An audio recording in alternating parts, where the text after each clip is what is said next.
Right before the $90 billion signing, my daughter-in-law smirked coldly, tossing a $100,000 check at me. "Take it and disappear. Your time is over." My son nervously avoided my eyes, knuckles white against the desk. "Just sign it, Dad. Don't make this hard." I looked straight at them with absolute calm. "Do you honestly believe this deal has any legal standing?" The doors flew open. My daughter-in-law's smirk instantly froze, and the color completely drained from my son's face as the figure stepped in. "Actually, I'm grateful you're here. Before I continue, tell me in the comments what country or city are you watching from right now. Every comment keeps Wise Revenge going. Note this story includes fictional elements crafted for reflection and education. Names and settings are coincidental. The lesson, however, is entirely intentional. The barn smelled like diesel and cold metal. That was the first thing I noticed every morning, not the Montana sky turning pink outside the small window above my cot, not the sound of the irrigation system kicking on across the north fields. Just diesel and cold metal, the same smell that had soaked into the walls of this place 30 years before I was ever made to sleep in it. I was 63 years old. I had built this ranch from cracked dirt and borrowed hope. And for this past 11 days, I had been sleeping on a cot in my own equipment barn because my son's wife needed my bedroom for her parents. I pushed myself up, bones protesting the way they always did before 5 in the morning, and I walked to the small propane stove I had hauled in from the storage shed. I lit the burner. I set the pot on. I started the oatmeal the same way Cordelia had taught me: low heat, a little salt, a handful of dried apples she used to keep in a ceramic jar on the kitchen counter. That jar was still in the kitchen. I just wasn't allowed in there before 7 anymore. Cordelia had been gone for 5 years. 5 years, 2 months, and 14 days.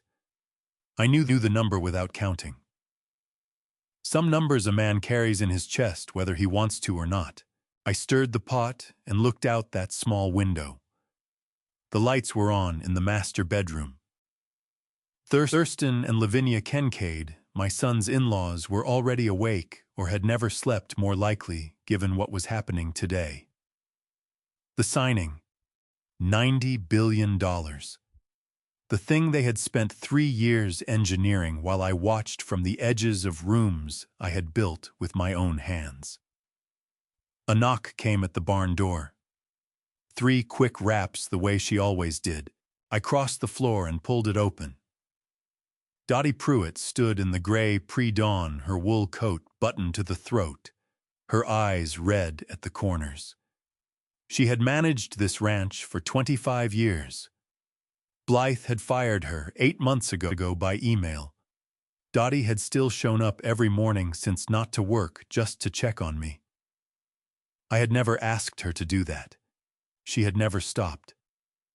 She held out a folded piece of paper without saying a word. Her hand was trembling. I took it and read it.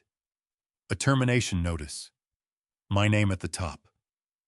Blythe Kincaid's signature at the bottom. Effective immediately. Thanking me for my years of contribution to the organization.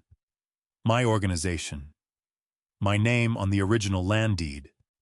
My patent pending in the Federal Registry. They slid it under the door of the main house last night, Dottie said, her voice cracking at the edges. I found it this morning when I came up the drive. Eldridge, they're really going to do it. I know, I said. You don't seem angry. I'm not angry, Dottie. Her chin trembled. Well, I am. I am angry enough for the both of us and half the county besides. She pressed her lips together hard, fighting something back. 25 years I watched you and Cordelia build this place. 25 years. And they're going to hand it to a corporation before noon today. Like it's a used truck they're tired of driving. I folded the paper carefully and set it on the workbench beside me. Go home and get warm. Come back at 2 o'clock. She stared at me. 2 o'clock, Eldridge, the signing is at 9. I know when the signing is. She searched my face for something, panic maybe, or grief. She didn't find either. Whatever she found instead made her press her hand flat against her sternum, like she was steadying her own heartbeat. She gave one short nod and turned back toward her truck. My phone rang before she reached it. Pastor Edmund Vale. I answered on the second ring. Today is the day, he said, without greeting. His voice was low and careful, the voice he used for things that mattered. Yes. Are you certain, Eldridge, once it begins? Edmund. I picked up the oatmeal pot and moved it off the heat. I have been certain for 3 months. The moment I opened that envelope. A pause on his end. She asked me to tell you something if you called it certain. My chest pulled tight. Tell me. She said, and these are her words, not mine, she said, tell him not to wear the gray suit. Wear the one from 1998. I stood there in the diesel-smelling barn in the dark, and something moved behind my eyes that I had not let move in a very long time. All right, I said. My voice came out steadier than I expected. All right. I set the phone down on the workbench, reached into the bottom drawer of the old filing cabinet in the corner, the one they had never bothered to search, because it looked like it held nothing but equipment manuals. I pulled out a brown envelope soft at the edges from handling. Inside was a photograph. Cordelia. Taken 3 months ago, I could tell by the date stamp in the corner and by the newspaper she was holding up beside her face headline, visible her eyes bright and direct, and aimed straight at the camera like she was looking straight at me. She was smiling. On the back in her handwriting, almost time, my love. I sat down on the edge of the cot. Rascal would have put his head on my knee right then, that old border collie always knew. But Rascal was gone. Blythe had seen to that 2 months ago. I held the photograph until my hands stopped doing whatever they were doing. Then I stood up, opened the cabinet again, and took out the suit from 1998. The sun came up slow over the Rockies the way it always did in September. Not dramatic, not sudden, just a long red line spreading itself across 40,000 acres like it had all the time in the world. I walked the fence line first. Old habit. 30 years of walking this same path before breakfast had worn a groove into the earth that even the grass had stopped trying to fill. My boots found it without thinking. Dottie fell into step beside me without asking. She had put her grief away somewhere, for now I could see it in the set of her jaw, the way she kept her eyes on the middle distance. She was giving me this hour. I was grateful in a way I didn't have words for. You know what? I never told Vance, I said after a while. Dottie glanced at me. I imagine there are several things. The Aspen wedding, the whole reception, the flowers, the venue, the catering, the string quartet Blythe's mother insisted on. I stopped at the corner post, ran my hand along the wood. I had set this post myself in 2003. $2,140,000. I wired it the week before the ceremony. Never said a word to him about it. Dottie's breath caught. Eldridge. He thought the Kincaids paid for it. I let him think that. I started walking again. Cordelia said, she said, let him have the pride of it. He'll never know the difference. She was right. He never did. We passed the row of apple trees, 12 of them planted the spring after Vance was born. Cordelia had insisted on Honeycrisps, said a farm without fruit trees wasn't a real farm. I had argued with her about the irrigation requirements for 20 minutes before giving in completely. I touched the bark of the third tree. rough and warm from the early sun. She used to bring him out here when he was small, Dottie said softly. Before the Kincaids.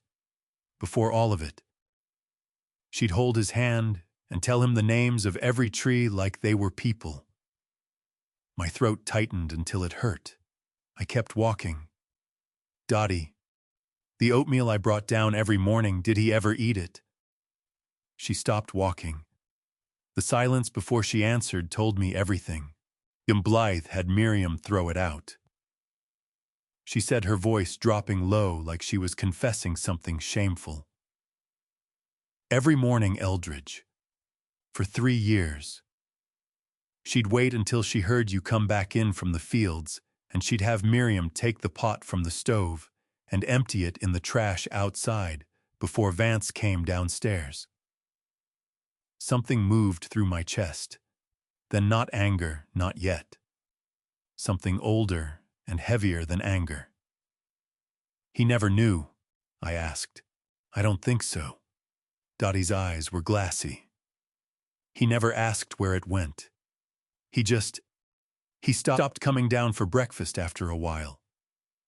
I thought about Cordelia standing at that stove at 5 in the morning teaching me the recipe step by step. Low heat, Eldridge. You always rush it.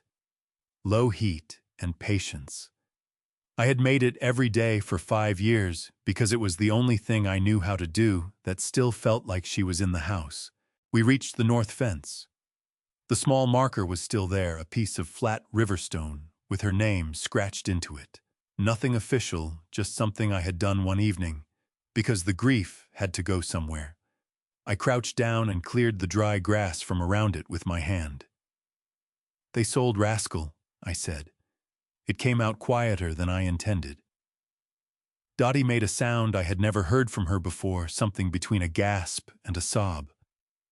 I didn't want to be the one to tell you. I found out 2 weeks ago. I kept my hand on the grass fingers pressed into the cold dirt. 14 years that dog slept at the foot of her side of the bed. After she was gone, he slept at the foot of mine. My voice did something then that I chose to ignore. Blythe said he was a liability around the property, that his barking bothered her parents. Oh, Eldridge. My phone buzzed. Unknown number. I straightened up and read the message once. Then again. The dog is safe. He's with me. C, 4 words and an initial. My hand closed around the phone so hard the knuckle turned white. 35 years of marriage, and I knew her punctuation, her cadence, the way she put a period after an initial like a signature. My heart did something it had not done in 5 years, 2 months, and 14 days. Dottie was watching my face. What is it, Eldridge? You've gone pale. What does it say? I turned the phone so she could read it. Watched her eyes move across the words. Watched her hand fly up to cover her mouth. Is that? She whispered. Go home, I said. Come back at 2. And Dottie. She looked up, tears spilling freely now. Don't tell anyone what you just read. She pressed both hands over her mouth and nodded hard like she was holding herself together by sheer force of will. I turned back to the riverstone with Cordelia's name on it. Crouched down again. Pressed my palm flat against the cold earth and held it there. Almost time she had written. She had no idea. The executive office still had my drafting table in the corner. That was the first thing I noticed when I walked in the old oak drafting table I had used to design the original irrigation layout back in 1994. They had pushed it against the wall and stacked Blythe's filing boxes on top of it. But it was still there. You can cover a thing up without making it disappear. Vance was behind the main desk. My desk technically, though, I had stopped saying that out loud about 18 months ago. He was wearing a jacket and tie at 11 in the morning, which he had never done before Blythe came into his life. He did not stand up when I walked in. He did not offer me a chair. Blythe stood to his right, one hand resting on the desk like she owned the surface of it. She probably believed she did. "Sorry, Dad," Vance said. His voice had that careful, rehearsed quality it got when he was doing something he knew was wrong. "Glad you came in. We wanted to go over the transition paperwork before this afternoon." "Transition?" I said. I took the chair across from him without being invited and sat down. "That's a word for it." Blythe slid a folder across the desk. Inside was a single check and a document of several pages. The check had my name on it. $100,000. That's your retirement package," Vance said, not quite meeting my eyes. "It's generous, given the circumstances." I looked at the check. $100,000 for 35 years and 40,000 acres and a patent that was currently valued at somewhere north of $80 billion. I set it back down on the desk without picking it up. "I'd like to review the transfer document," I said. Blythe reached for her coffee cup, a deliberate, unhurried movement, and managed to tip it directly onto the folder I was reaching for. Hot coffee spread across the paperwork and onto my sleeve. I pulled my arm back. "Oh, how clumsy," I said, in a tone that made clear it was anything but. She looked at me the way a person looks at something they've already decided has no value. "Men like you should know when it's time to step aside, Mr. Hallowell. There's no shame in it." I took a breath. Let it out slow. Then I reached past the coffee-soaked folder and picked up the transfer document from the dry corner. I read it carefully. All 4 pages. When I got to the signature line on page 3, I stopped. My signature was already there. I read the date beside it. 3 weeks ago. I had not been in this office 3 weeks ago. I had not signed anything 3 weeks ago. My hand had never touched this page. "When did I sign this?" I asked. Vance shifted in his chair. "Legal just needed to clean things up, streamline the process." "That's not what I asked." I looked at him directly. "When did I sign this document, Vance?" He opened his mouth, closed it, looked at Blythe. Blythe looked back at him with an expression that said, "Hold it together," without using a single word. A knock at the office door. Roy Meacham stepped in.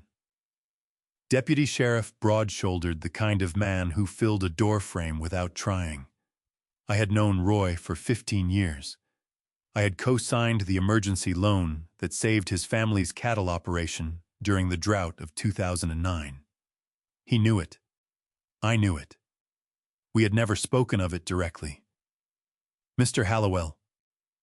Roy set his jaw tight. "Vance asked me to come by and assist with the transition."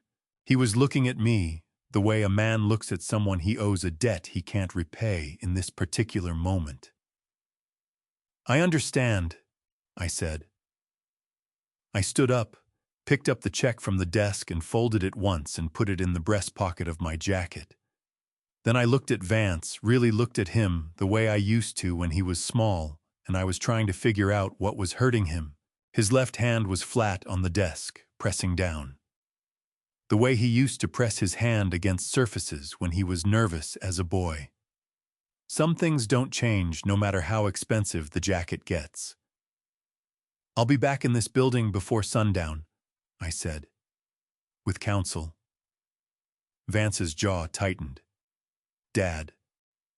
"That's not a threat," I said. "It's a schedule." I walked to the door. Roy stepped aside without being asked, which told me something about where his loyalties actually lived when it came down to it. I didn't look back at Blythe. She wasn't worth the turn of my neck. In the hall, I paused for exactly 1 second outside the door I had hung myself in, 1998, my hand resting flat against the wood grain. Then I walked out into the September sun, reached into my breast pocket, and felt the folded check beside the photograph of my wife. Both of them, together in the same pocket. That felt about right. Garrison Burrell had been practicing trust and estate law in Montana for 40 years. His office in downtown Billings reflected every one of them, floor-to-ceiling bookshelves, a desk the size of a barn door, and the particular stillness of a room where serious things had been decided for a very long time. He was 70 years old, white-haired, and spoke the way a man speaks when he has learned that words cost something and ought to be spent carefully. I had driven the 60 miles from the ranch, with my hand resting on the empty passenger seat. 35 years of marriage builds habits that grief can't fully dismantle. Cordelia had always sat there.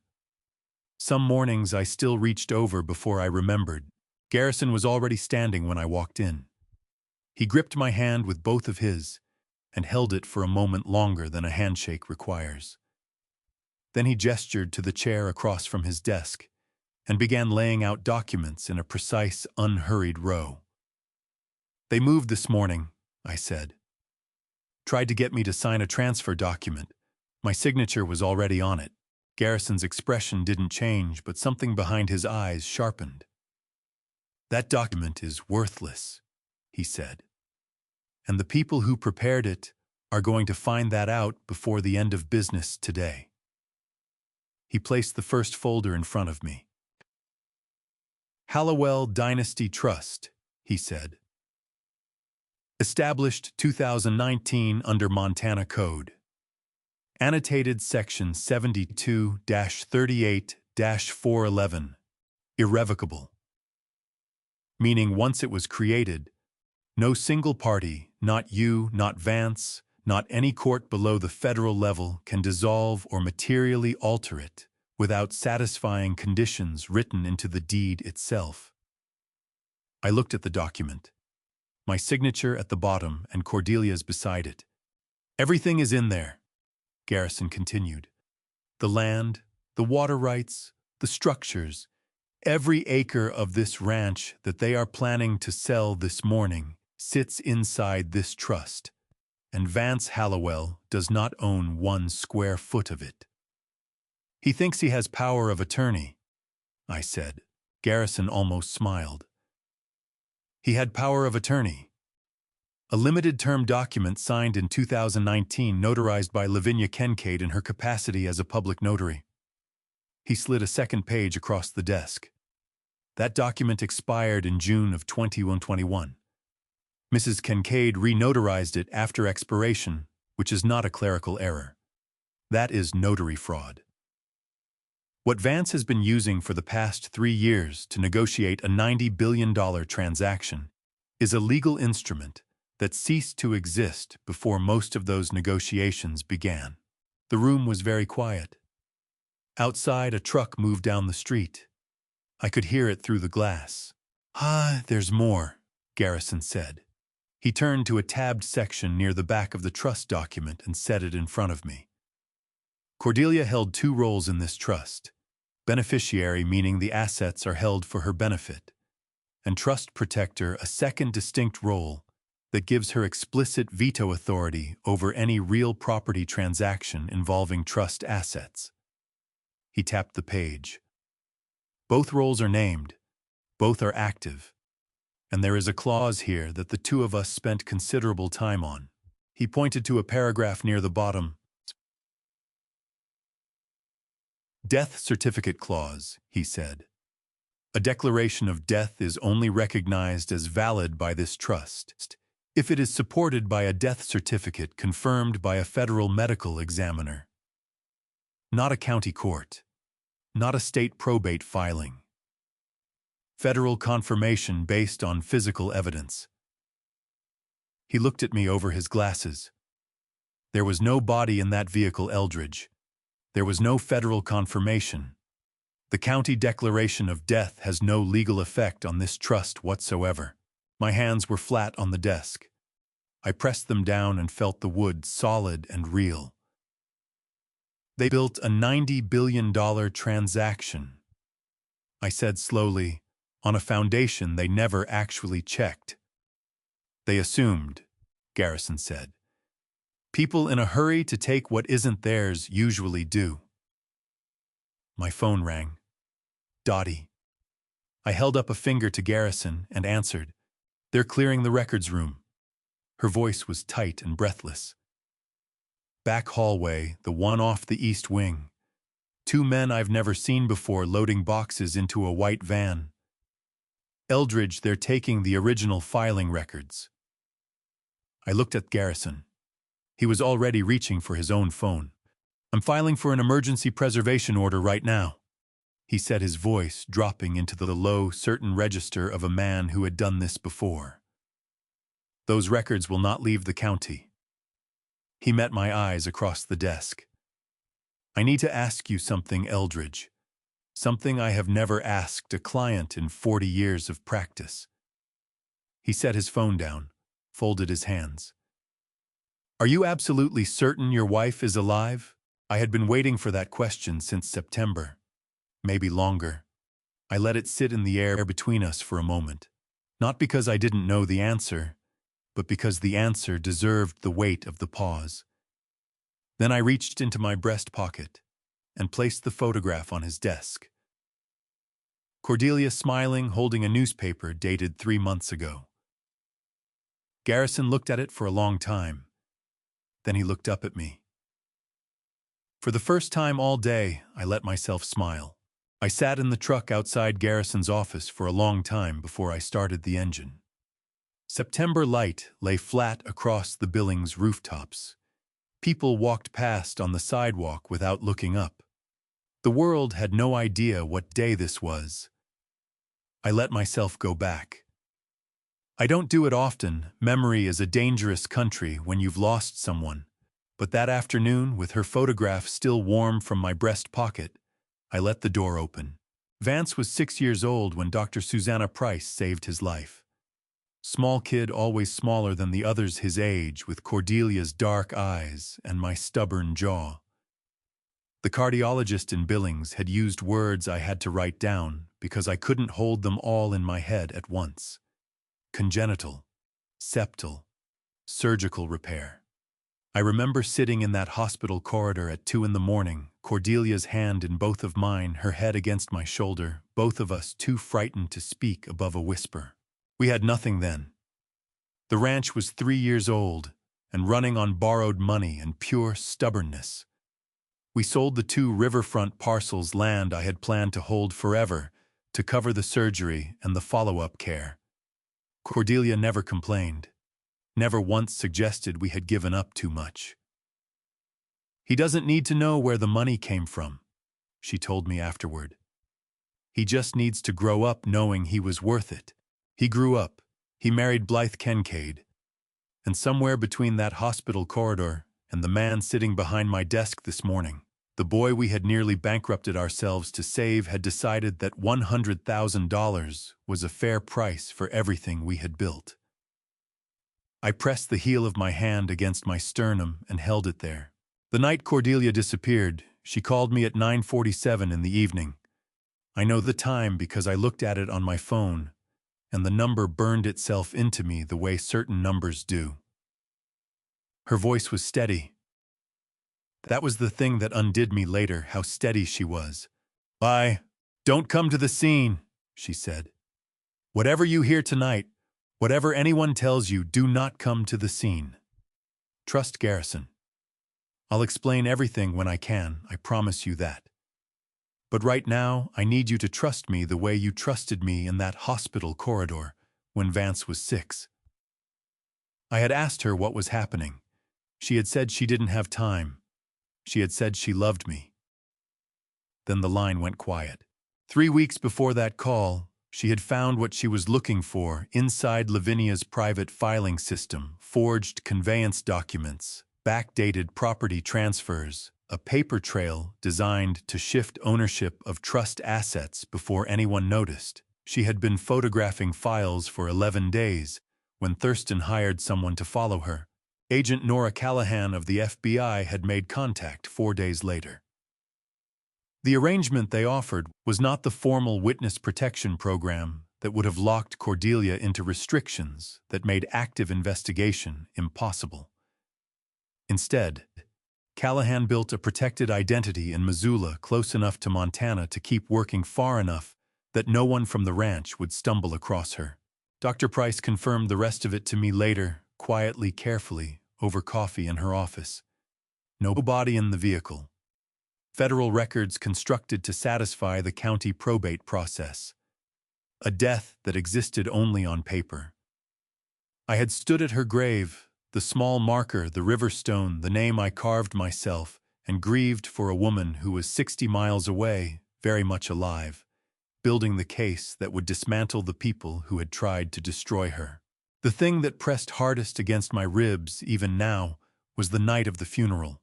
Vance had stood beside me in a dark suit, dry-eyed and straight-backed. I had told myself it was shock. Some people go rigid with grief instead of soft. I had told myself that for 2 years before I stopped believing it. And then there was the ring.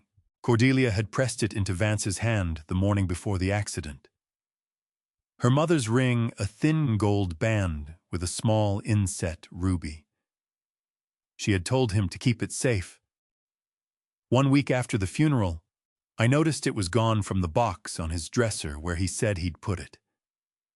I saw it 3 days later at a family dinner, on Lavinia Kincaid's right hand. She turned her wrist in the candlelight and smiled at me across the table. Vance said his mother would have wanted me to have it, she said. Wasn't that thoughtful of him? My fork had gone still on the plate. I had looked at my son across the table. He was cutting his meat and not looking up. I had said nothing that night. I had filed it away in the place where I kept the things I was not yet ready to act on. That place had gotten very full over the past 5 years. I started the engine, pulled out of the parking space. Somewhere in Missoula, my wife was getting ready for tomorrow. So was I. The diner on Route 87 was the kind of place that had been there so long, it had stopped trying to look like anything other than what it was. 4 booths, a counter coffee that tasted like it had been brewing since the previous administration. I had eaten breakfast here maybe 200 times over 30 years. The woman behind the counter knew my order without asking. I was on my 2nd cup when the door opened, and Colton Briggs walked in. 28 years old, broad across the shoulders. From years of field work, wearing a flannel shirt with a frayed collar that he hadn't bothered to replace because he'd been out of a paycheck for 3 months. He had the look of a man who hadn't been sleeping eyes tight at the corner's jaw set, like he was bracing for something. He had been my best young engineer. The kind of mind that understood soil biology the way other people understood language intuitively deeply, without having to think about the translation. Blythe had fired him on a Tuesday morning by text message. He slid into the booth across from me and set a USB drive on the table between us without preamble. I wasn't sure you'd be here, he said. I told you I would be. He looked at the drive, then at me. They came to my apartment 2 weeks after I was let go. 2 men in suits, not lawyers, the kind of men lawyers hire. They said if I disclosed anything about internal company communications, they'd file suit for breach of my confidentiality agreement. His jaw tightened.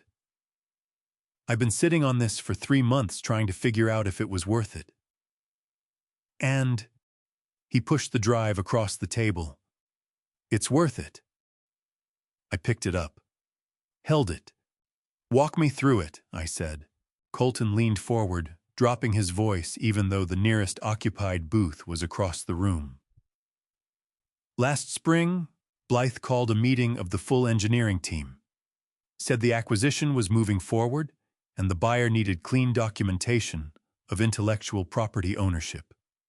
She needed everyone to sign a technical report stating that the microbial soil patent was developed using company resources and therefore belonged to the company. He paused. Every single person in that room signed it. Except me. Why didn't you sign?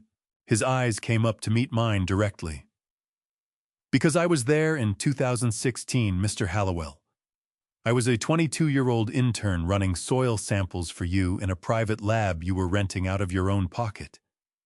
I watched you build that system from nothing on your own time with your own equipment, before this company had a single full-time employee on payroll.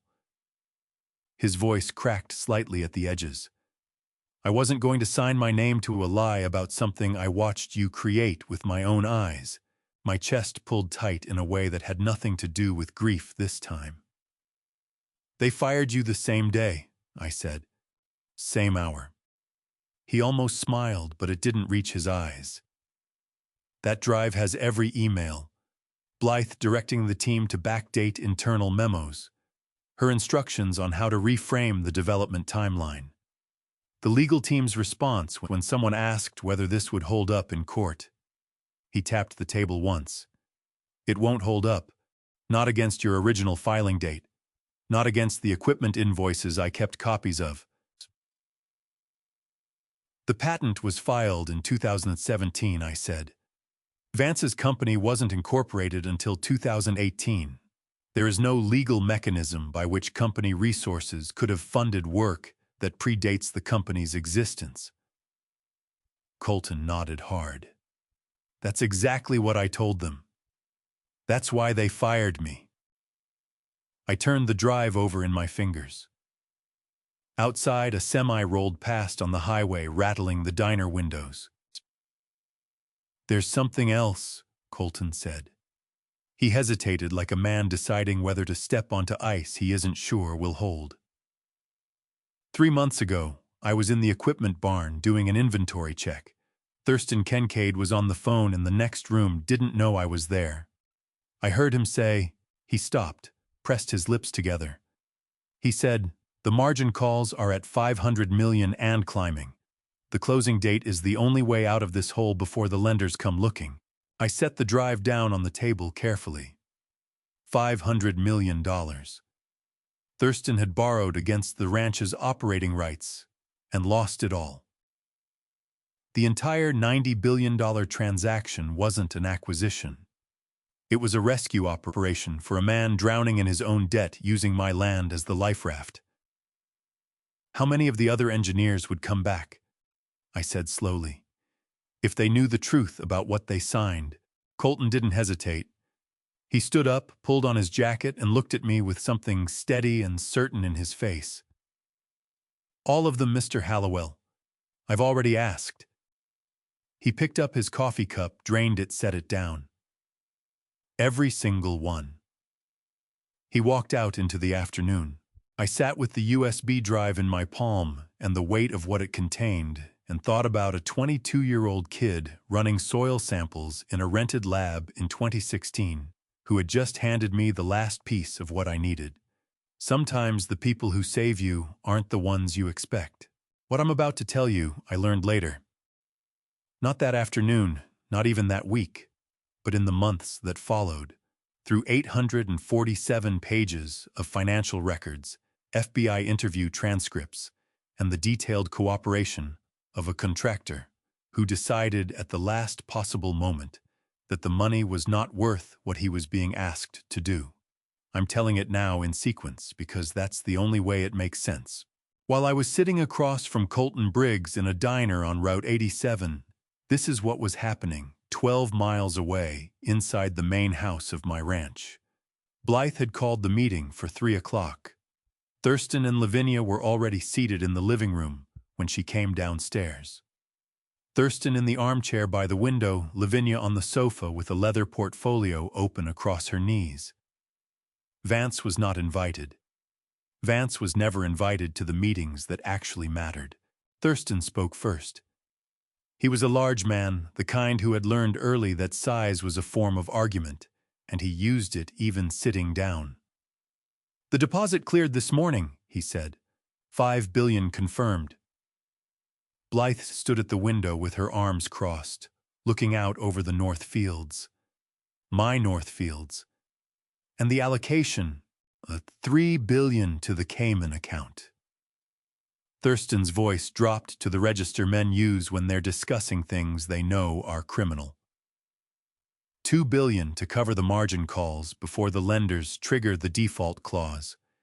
The timing is tight, but it holds. The Cayman account was registered under Blythe's name alone, not the company, not a joint account with Vance. Hers solely built over 14 months through a series of shell transfers that the FBI had been quietly mapping since the previous August. Lavinia looked up from her portfolio. "The postnuptial filing is ready," she said. Her voice had the precise, unhurried quality of a woman who had spent 30 years as a notary and understood that paperwork was power. "The moment the acquisition closes, Blythe files in Cascade County. Under the agreement Vance signed, she receives primary claim to all marital assets accumulated during the period of the transaction." She paused. "He signed it in April. He thought it was a liability protection document for the company." Blythe turned from the window. "He signs what I put in front of him. The post-nuptial agreement was Plan A. The Cayman account was Plan B. Two separate instruments designed to survive independently of each other. If Vance contested the post-nuptial in court, the Cayman funds were already unreachable. If something went wrong with the offshore transfer, the post-nuptial gave her a legal claim to everything that had passed through the marital estate. Blythe Kincaid had not built her career on single points of failure. A knock at the living room door. Vance stepped in, jacket off, looking like a man who had not slept well in several days. "How's everything tracking?" he asked. Blythe crossed the room and put her hand on his arm. The gesture looked like affection. It was management. "Everything is exactly where it needs to be," she said. "Get some rest before tonight. We have the family dinner." Vance looked at his father-in-law, then at his mother-in-law, then back at Blythe. Something moved across his face, not quite suspicion, not quite understanding. Something that lived in the space between the two. "Right," he said. "Okay." Blythe walked him to the door, closed it behind him, and turned back to her parents. "He's so easy," she said. Lavinia smiled. Thurston refilled his glass. Then Blythe's phone buzzed on the side table. She picked it up.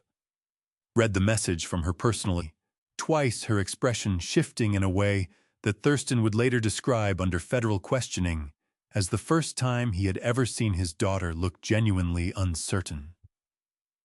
She lowered the phone, looked at Thurston. "The due diligence team flagged something in the title chain," she said. "There's a trust protector clause in the Hallowell Dynasty Trust that wasn't in the documents we reviewed." Her voice was controlled, but her free hand had closed into a fist at her side without her seeming to notice. "Someone with active authority over real property transactions is still listed as living." Thurston set his glass down. "What does that mean?" Blythe looked at him for a long moment. Her jaw was tight. Her eyes were doing the rapid, precise calculation of a person rebuilding a structure in their head, while the ground shifts beneath it. "It means," she said carefully, that we may have missed something. Outside, the September wind moved across 40,000 acres of land that had never for a single day belonged to any of them. The sun was going down behind the Rockies when I got back to the ranch. Not through the main gate, I came around the east access road, the one the field crews used, narrow enough that the trucks had worn 2 permanent grooves into the dirt over 30 years. I parked behind the equipment barn and sat in the truck for a minute with the engine off, listening to it tick as it cooled. The main house lights were on, all of them. The Kincaids were preparing for tomorrow the way people prepare when they believe they have already won. I got out and walked to the barn, pulled the chair from inside and set it on the patch of gravel outside the door, the way I had every evening since they moved me out here. The view from this spot, the north fields, the tree line, the last red edge of sky above the mountains, was better than anything visible from the master bedroom window. That was the one small thing they had not managed to take. My phone rang. Dr. Susanna Price, Eldridge. Her voice had the clipped, careful quality she used when she was managing something difficult. I received a formal request today from the Hallowell Ranch corporate office. They want your complete medical records, psychiatric evaluations, cognitive assessments, anything related to mental acuity going back 10 years. I kept my eyes on the tree line. On what grounds? The letter cited concerns about your capacity to enter into legal agreements. She paused, and I could hear her pulling breath in the deliberate way she did when she was angry and choosing not to show it. Eldridge, they are building a case to have you declared legally incompetent. If they succeed, any document you sign, any challenge you mount, becomes voidable. You disappear from the equation entirely. The cold moved through me, then not from the evening air. What did you tell them? I asked. I told them that a full review of records of this scope requires a minimum of 72 hours, and that I would not be rushed by a corporate letterhead. Her voice sharpened. That buys you time. Not much, but enough. It's enough, I said. Thank you, Susanna. Don't thank me yet. Just whatever you're doing tomorrow, Eldridge, do it fast. I set the phone on the arm of the chair and looked out at the darkening fields. That was when I heard it. A sound at the far end of the access road, not a vehicle, something smaller. Paws on gravel moving fast, the particular rhythm of a dog who knows exactly where it is going. I stood up before I had consciously decided to.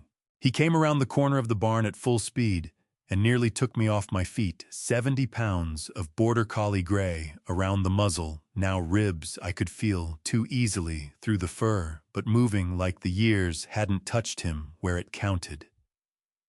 He hit my chest with both front paws, and I grabbed him with both arms, and we went down together onto the gravel, and I did not care about my suit or the stones or any of it. Rascal. 14 years old. Cordelia's dog before he was mine.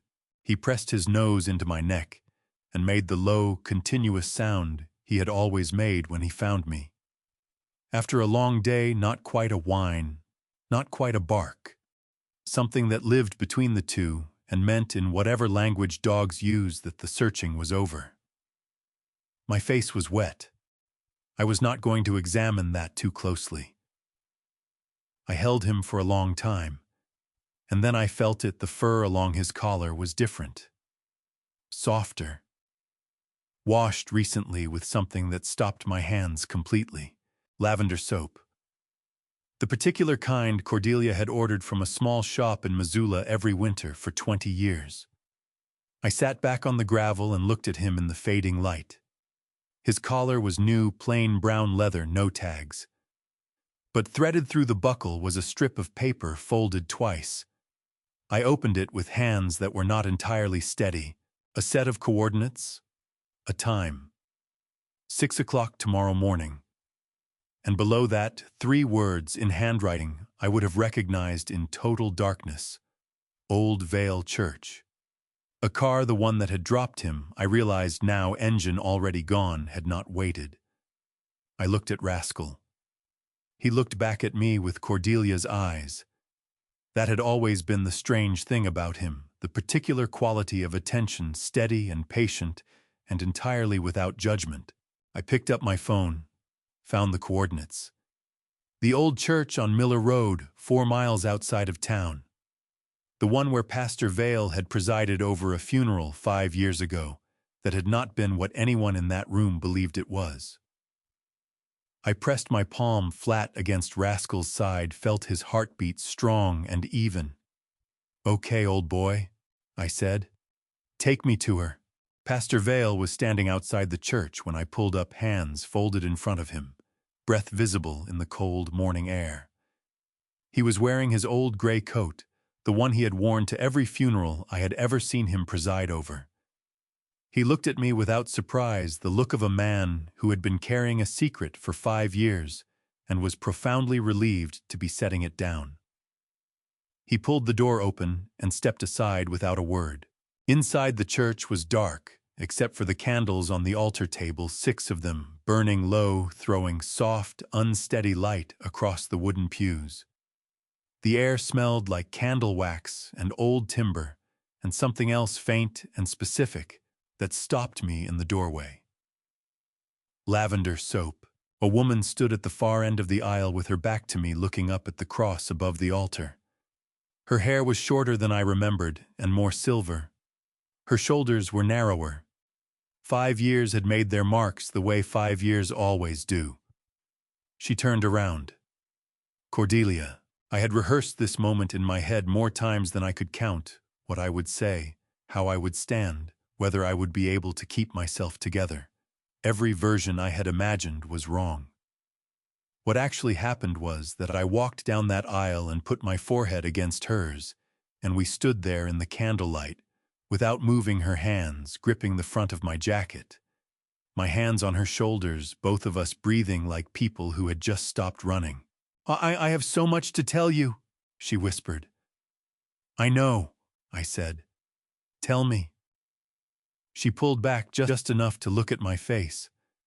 Her eyes were wet, but her jaw was set, the particular combination that meant she was going to get through this without breaking down, because there was still work to do. I knew that face. I had loved that face for 35 years. She sat down in the front pew, and I sat beside her, and she told me, 5 years in Missoula, under a name that wasn't hers, in an apartment she couldn't personalize, because nothing in it could connect back. Working with Agent Callahan in 3-hour windows when the communication protocols allowed it, building the financial case document by document. 847 pages. She said the number the way a person says a number that cost them something real. Vargas Sterling, she said. You need to know about him before tomorrow. Tell me. I met him at a forensic accounting conference in 2009. He was doing acquisition due diligence for the firm then. We stayed in contact. She reached into the bag beside her and placed a folder on the pew between us. When the Kincaids approached his organization about the acquisition, he called me. He has known about the plan for 6 weeks. He agreed to let the transaction proceed to the signing table. Why not stop it earlier? Her eyes met mine steadily. Because we needed them to sit down at that table and attempt to execute a fraudulent transfer in front of witnesses. Suspicion is not evidence, Eldridge. Intent requires demonstration. She pressed her fingers flat against the folder. Tomorrow in that room, they will demonstrate it completely. I looked at the folder. Inside were documents I recognized, trust records, patent filings, the FBI case summary. And something else. A photograph, black and white, slightly overexposed. 2 people standing on bare dirt in front of nothing. No buildings, no fence lines, just open Montana ground. Us. 1991. Before any of it existed.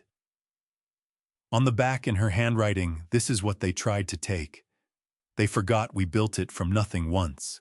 My throat closed. I did not trust my voice for a moment. Vance knew, I said when I had it back. She did not look away. Yes. How long? Blythe told him in 2021.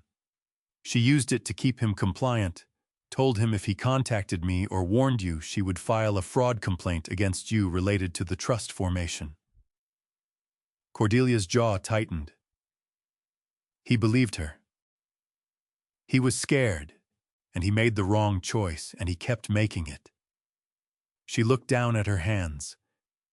He is still our son, Eldridge. What he did was wrong.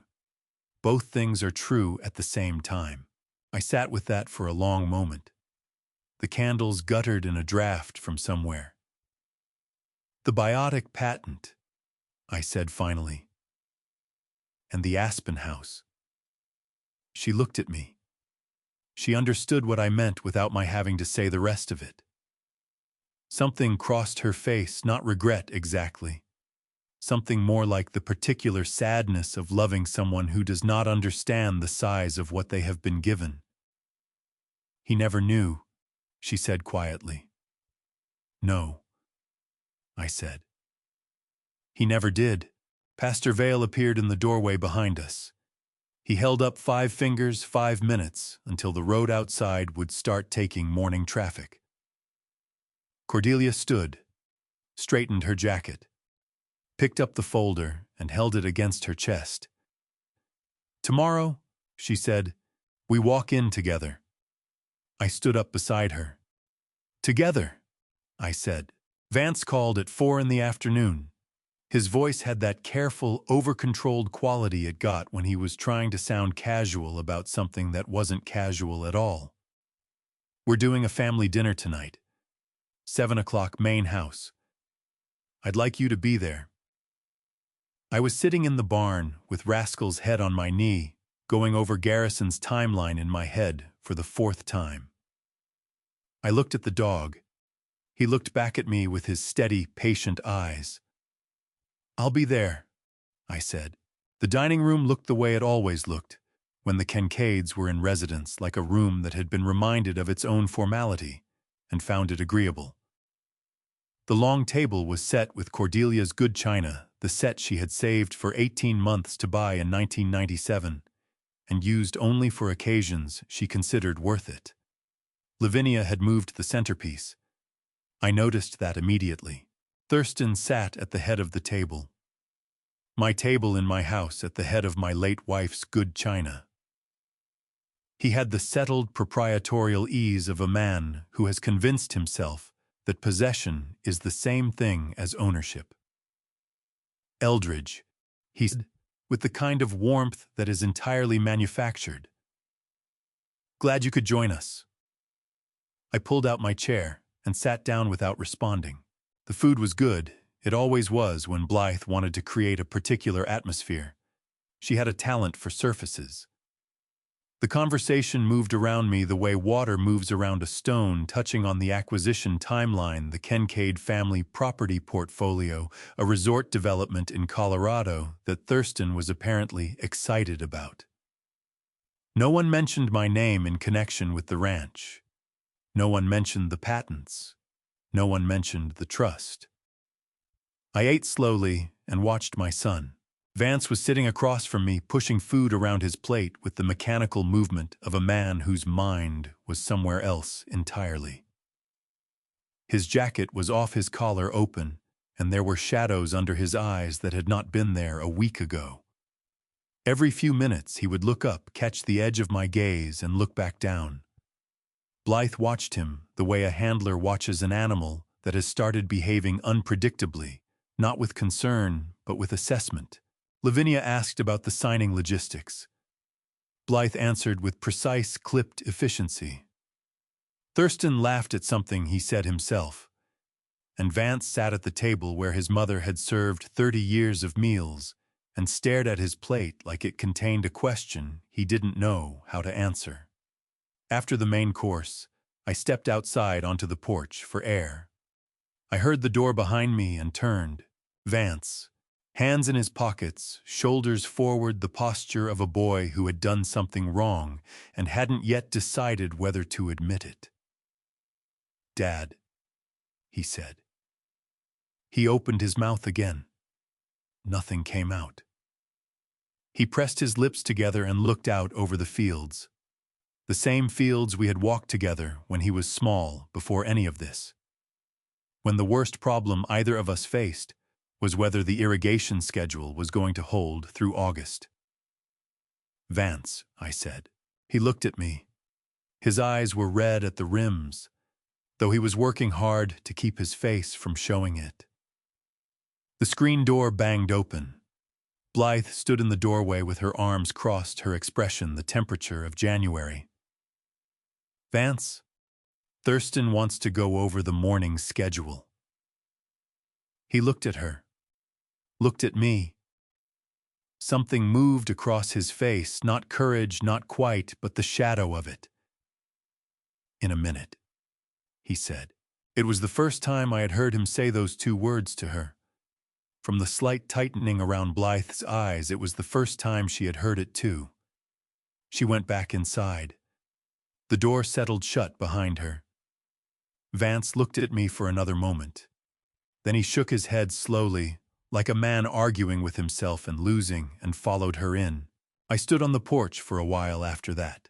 In the September dark, listening to the ranch settle into nighttime, the distant sound of the irrigation system, the wind through the high grass, Rascal moving around somewhere at the edge of the barn light. My phone buzzed. Roy Meacham. "I don't know exactly what happens tomorrow," Roy said. His voice was low, slightly rough, the voice of a man choosing his words with the care they deserved. "But I want you to know something. 15 years ago, when the bank was going to take everything my family had, you co-signed a loan that nobody else in this county would touch. You never mentioned it again. Not once." A pause. "I haven't forgotten." "Roy, I'm not asking what's happening," he said. "I'm just telling you I haven't forgotten." The line went quiet. I drove back to the barn in the dark. Rascal jumped into the passenger seat before I had the door fully open, turned 3 times, and settled with his chin on my knee. My phone lit up on the seat beside me. A message from Vance's number. "Dad, I think I made a mistake. I'm sorry, V." I read it once. Twice. Then I set the phone face down on the seat and drove the rest of the way in the dark without picking it up again. Some things come too late to change what happens next. That doesn't mean they don't matter. It just means the time for them was earlier and it passed, and now we were all going to live inside whatever came in the morning. I was dressed by 4:30. The suit from 1998 had hung in the back of the equipment barn's storage cabinet for 11 days, wrapped in the dry cleaning bag. I had brought it back in 3 years ago after Cordelia's after the memorial service.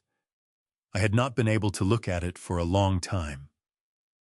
This morning I put it on without hesitation. The jacket still fit. A little loose across the shoulders now, which told me something about what 5 years of grief and barn living had done to my frame. But it fit. And when I looked at myself in the small, cracked mirror above the barn sink, I saw something I had not seen in a long time. I saw the man who built this place. Rascal sat at my feet and watched me knot my tie with the focused, serious attention he gave to everything he considered important. I scratched behind his ears once. He pressed his head into my hand so hard it nearly knocked me sideways. "Stay here," I told him. "I'll come back." He did not look convinced. Garrison's black sedan came up the access road at 5:15, moving slow and quiet in the pre-dawn dark. I walked out to meet it and opened the rear door. Agent Nora Callahan was already inside, sitting straight-backed in the far seat with a document folder across her knees.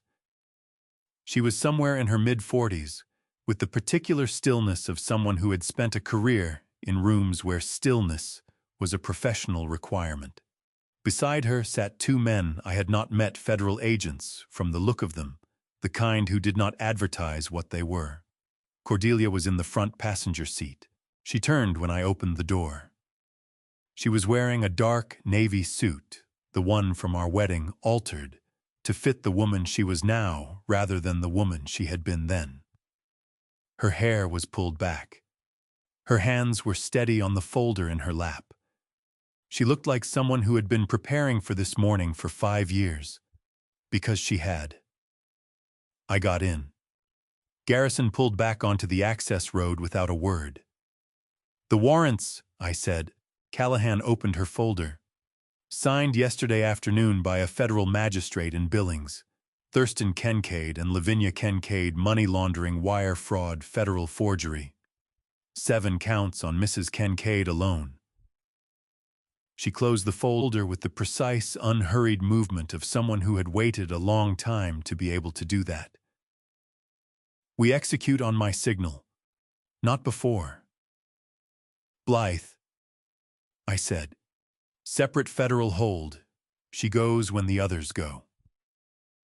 Callahan looked at me directly. The signing needs to begin first. We need them at that table attempting to execute the transaction. That's the demonstration. I nodded. Cordelia had explained this already. Intent requires demonstration. Garrison spoke from the front without turning around. Colton Briggs called at 5 o'clock. All 12 engineers have submitted their sworn declarations. The documents are with my paralegal who will hand-deliver them to me inside the building. Pastor Vale arrived at the building an hour ago. He has been placed in the conference room as a witness of record. He paused. Everything is in place. The car moved through the dark Montana morning. Outside, the fields were still that particular pre-dawn stillness that feels less like quiet and more like the whole landscape holding its breath. Cordelia reached across and put her hand over mine on the seat between us. She didn't say anything. She didn't need to. 35 years of marriage, and I knew the weight of her hand the way I knew the weight of this land completely, without having to think about it. You ready? I asked her. She looked at me. In the faint light from the dashboard, her eyes were steady and dark and entirely certain. I've been ready for 5 years, she said. The sedan slowed as we came around the final curve of the access road. The main house was lit up in every window, activity visible through the glass, people moving, the particular organized energy of a group that believes it is about to close the largest transaction of its life. The gate was down. A security guard I didn't recognize stepped out of the gatehouse and held up his hand. Garrison stopped the car. The guard leaned down to the window. Sir, I need to see your names on the authorized access list for today's event. Garrison did not raise his voice. He reached into the seat pocket in front of him and produced the Hallowell Dynasty Trust document, all 43 pages of it, bound in a plain blue cover, and placed it flat against the window glass. My client's name, he said quietly, is on the deed to this land. The guard read the cover page. Read it again. His hand came off the roof of the car. I looked past him at the main house, at the lit windows, at the building I had raised from a concrete slab with borrowed equipment in the spring of 1993. We were going in. Before I show you how a $90 billion room goes completely silent in under 10 seconds, type WISE in the comments so I know you made it this far. You won't want to miss what comes next. A note before we continue. Parts of this story include fictional elements crafted to carry a message worth hearing. If this isn't for you, now is a good moment to go, but I hope you'll stay. The conference room was exactly what $90 billion looked like before it changed hands. Long table, 12 chairs, a projection screen at the far end displaying the acquisition logo, and a number I had watched grow from a rumor to a reality over 3 years. 20 people in the room, lawyers, financial advisors, representatives from the buyer's organization, 3 people I recognized from the state registrar's office. Catered coffee service on the side table. The particular atmosphere of people who believe the hard work is already done, and what remains is only ceremony. Vargas Sterling stood near the window. I had never met him in person, but Cordelia had described him well, tall, composed with the deliberate stillness of a man who had sat in rooms like this for 30 years and learned that the most powerful position was usually the quietest one. He saw me walk in. His expression did not change by a single degree. Vance was already seated. He looked up when I entered, and the color left his face so completely that the man beside him, one of Blythe's attorneys, actually turned to check what Vance was looking at. Blythe was standing at the head of the table. She went very still when she saw me. Not afraid, Blythe Kincaid did not do afraid, but recalculating. I could see it happen behind her eyes, rapid and precise the way a chess player recalculates when a piece appears on the board that wasn't supposed to be there. Thurston was already on his feet. "This is a closed signing. Security." Garrison walked past him and set the trust document on the table in the center between the acquisition papers and the coffee service. He did it the way a man sets down something that ends an argument, not with force, just with absolute finality. The security guard who had followed us in from the lobby looked at Garrison, looked at the document, looked at Thurston, and made the correct professional decision to stop moving. I pulled out the chair across from Vance and sat down. The room had gone very quiet. Not the comfortable quiet of ceremony, the tight, altered quiet of people recalibrating. "This meeting can proceed," I said. "I have no objection to that." Blythe found her footing. "This is a family matter, Mr. Hallowell. Whatever dispute you have with the transition terms has no legal standing in, actually." Vargas Sterling spoke for the first time. His voice was unhurried the way very certain people are unhurried. He opened the folder in front of him. "It has every legal standing. We flagged a trust protector clause during due diligence 48 hours ago. We have been waiting for clarification on the ownership structure before proceeding." He looked at Garrison. "I understand you're prepared to provide that clarification." Garrison opened his briefcase. I reached into my breast pocket and took out the check, $100,000, folded once my name on the payee line. I set it on the table in front of me. "I believe this belongs to someone in this room," I said. Vance stared at it. His left hand pressed flat against the table. Blythe's attorney leaned over and said something in her ear. She shook her head once short and sharp. Her eyes were moving between me and Garrison and Vargas with the rapid, exhausting focus of someone trying to cover 3 exits at once. Then the door behind me opened. I did not turn around immediately. I watched the room instead. Watched Thurston's chin come up. Watched Lavinia's hand fly to her mouth. Watched Vance's face go through 4 distinct expressions in approximately 2 seconds before it landed on something I had never seen on him before and could not immediately name. Then Blythe turned. And for the first time since I had walked into my own office 3 days ago and found her standing beside my son, like she owned the air in the room, Blythe Kincaid's face did something it had not done once in all the years I had known her. It went blank.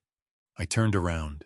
Cordelia walked in, carrying 847 pages of evidence, and wearing the suit she had worn the day she married me.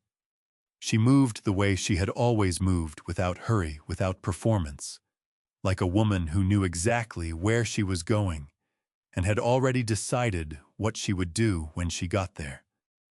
She pulled out the chair beside mine and sat down. Lavinia's chair scraped backward and toppled. The crash of it hitting the floor was the loudest sound in the room. Vance made a sound I had not heard from him since he was a child, low and broken, and pulled up from somewhere deeper than words, and pressed both hands over his mouth. Cordelia looked at him across the table. Her eyes were steady. Her hands were flat on the folder in front of her. "Hello, Vance," she said. Cordelia did not rush. That was the thing about her that the Kincaids had never understood and could not have prepared, for she had spent 5 years building toward this morning, and she was not going to spend it in a hurry. She opened this folder in front of her with the same unhurried precision she had brought to every financial audit of her career, and she placed the first document on the table. It was a certificate of living status issued by the Montana Supreme Court and signed by the Chief Justice of the state. Dated August 19th of this year. "For the record," she said in the clear, measured voice of a woman addressing a room of professionals. My name is Cordelia Ann Hallowell. I am 60 years old. I am alive, and I have been a resident of Missoula, Montana for the past 5 years under a protected identity arrangement, coordinated with the Federal Bureau of Investigation. She looked around the table without hurrying. I understand there may be some confusion about that. Thurston's face had gone the particular deep red of a man whose blood pressure was doing something his cardiologist would not approve of. She cannot be here. She is legally present in this room. Garrison said, which is the only legal status that matters at this moment. The trust deed requires federal medical examiner confirmation to recognize any declaration of death. That confirmation was never obtained. Mrs. Hallowell's legal standing within this trust has never changed. Cordelia continued as if Thurston had not spoken. She placed the second document beside the first, the trust deed open to the tabbed section. Joe Hallowell Dynasty Trust, established 2019. I hold 2 roles within this trust. She pointed to the relevant paragraph. Beneficiary meaning the assets of this trust exist for my benefit, and trust protector a distinct role that grants me explicit veto authority over any transaction involving real property held within the trust. She looked at Vargas Sterling. No sale, transfer, or encumbrance of trust real property is valid without my written consent. I have not provided that consent. I have not been asked for it because the parties attempting this transaction preferred to proceed as though I did not exist. Vargas nodded once. He was writing something in the margin of his own document. Garrison moved to the projector. The screen at the end of the room changed financial records, account numbers, transaction histories laid out in clean columns. Cayman Islands account, Garrison said. Registered solely in the name of Blythe Kincaid. $3 billion transferred from the acquisition deposit in July of this year through a series of shell entities across 4 jurisdictions. He advanced to the next slide. FBI Financial Crimes Unit has had this account under active surveillance for 14 months. Blythe's attorney put his hand on her arm. She shook it off. The next slide appeared. Vance stared at it for 3 full seconds before his brain caught up with his eyes. It was the post-nuptial agreement. His signature was on the last page, the signature he had put on what Blythe had told him was a corporate liability protection document. Above his signature, the actual terms of the agreement were printed in plain language. Primary claim to all marital assets accumulated during the transaction period. Dissolution of marriage to be filed in Cascade County upon closing. Flight itinerary one-way, Blythe Kincaid, destination Geneva. What? Vance's voice came out wrong, too high and too thin, like a man who has reached for something solid and found air. What is this? What is... He turned to Blythe. His hands were shaking visibly on the table. Blythe, what is this document? Blythe looked at the screen. Then she looked at the table in front of her. She did not look at Vance. That was its own answer, and everyone in the room understood it. Blythe. Vance's voice cracked down the middle. Look at me, please look at me. She didn't. Pastor Vale sat in the corner chair where Garrison had placed him an hour before the meeting began. He had not said a word since entering the room. He did not say one now. But when Cordelia glanced in his direction, he gave one slow nod, the nod of a man confirming without words that he had witnessed everything and would testify to all of it. Cordelia turned back to the room. 5 years ago, she said, I discovered that members of the Kincaid family were systematically falsifying property transfer documents related to assets held in this trust. I reported those findings to the FBI and agreed to continue that investigation under federal protection. She set her hand flat on top of the 847-page folder. What you see in this room today is the result of that investigation. Thurston pushed back from the table. I want my attorney, right now. I am not saying another word without... The side door opened. Agent Nora Callahan stepped in, badge visible, 2 federal agents behind her. Mr. Kincaid, she said. Her voice carried the particular quality of someone who had rehearsed this sentence in their head many times and was now simply saying it. You have the right to remain silent. Anything you say can and will be used against you in a court of law. Lavinia Kincaid made a sound that was not a word, something that came from the chest rather than the throat, and reached across the table toward her daughter. Blythe pulled her hand back before her mother could touch it. That single movement, small and precise and utterly without feeling, said more about Blythe Kincaid than anything else that happened in that room. Vance watched his mother-in-law reach for a daughter who had already left and pressed both hands over his face, and made no sound at all that was recognizable as language.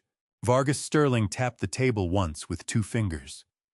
It was a small gesture, but it cut through the noise of the room the way a tuning fork cuts through static, clean, precise, impossible to ignore. The federal agents had moved Thurston to one side. Lavinia was seated again, both hands pressed flat on the table in front of her, her face the color of old chalk. Blythe had not moved or changed expression since Callahan walked in. We're not finished, Vargas said. He nodded at Garrison. Garrison reached into his briefcase and produced a single-page document, which he placed in the center of the table. It was a patent registration certificate, United States Patent Number 10,847,293.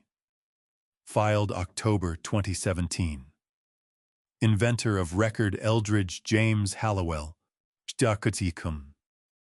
The microbial soil remediation system, Garrison said, which is the primary driver of this property's $90 billion valuation, is a personal patent held by my client.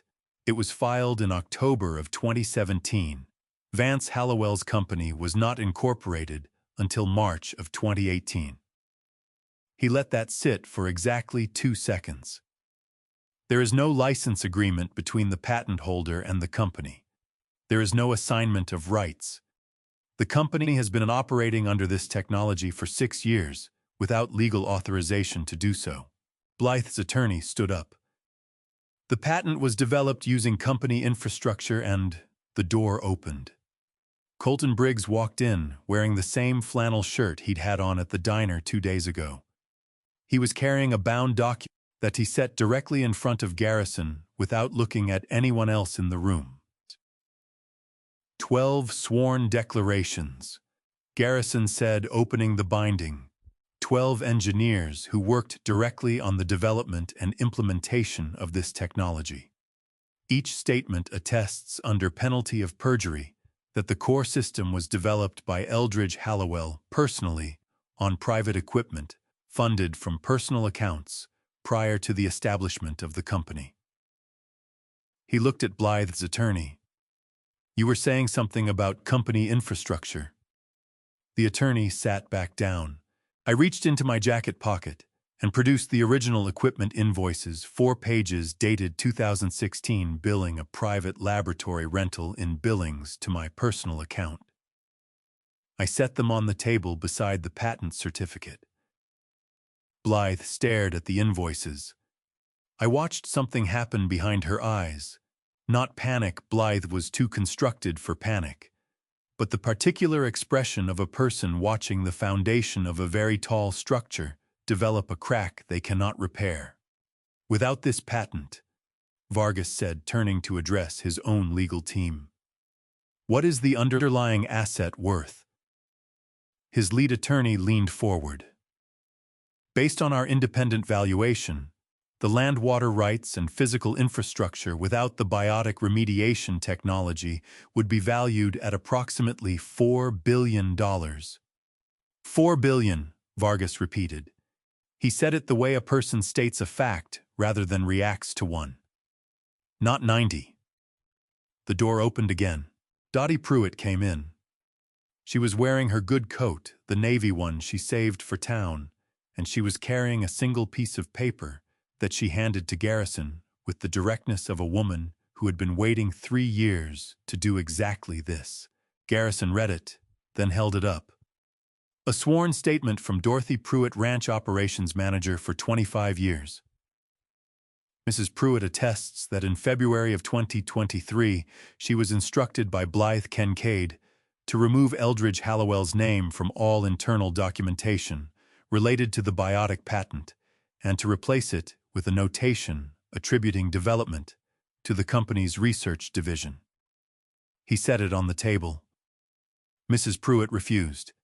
She was terminated the following morning.